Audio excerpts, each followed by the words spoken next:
Alright, so here's a wall wart. And I replaced it with some wire. The kind you get at the auto parts store. I don't know what it is, 14 gauge or something. Stranded copper. Alright, now here's the thing.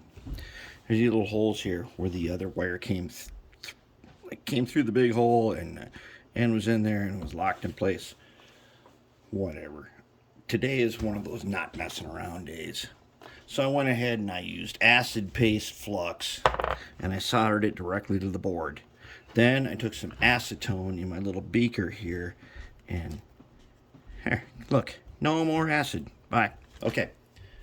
So people say, "Oh, you should never use acid paste when you're soldering electronics." Listen, if you clean it, if you take the time to clean it off, you're good to go. And acid paste is the no messing around stuff.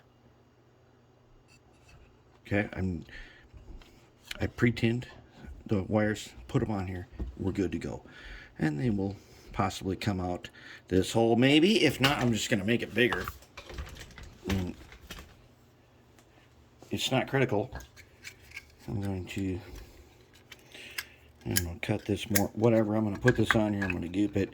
I'll make a thing for them to come through. And it will be perfect for what we need. Because on the other end, I'm putting a couple of spades. So on these, you use the red spades. And the way I put the spades on is I trim back the insulation, I put the spade on there, and then I put it in the bench vise and crank it down. Easy. Easy. I don't use the pliers. It's so easy to get it perfect in the bench vise. That's how you do it.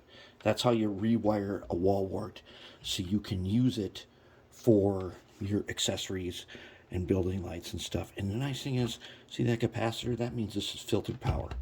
And I already tested this on my building. It's perfect. You get filtered power, good to go. I don't know what this thing came from, because it doesn't even say what its output is.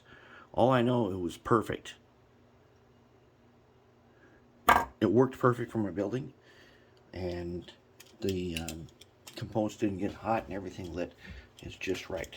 That's where we're going. And that is how you do it.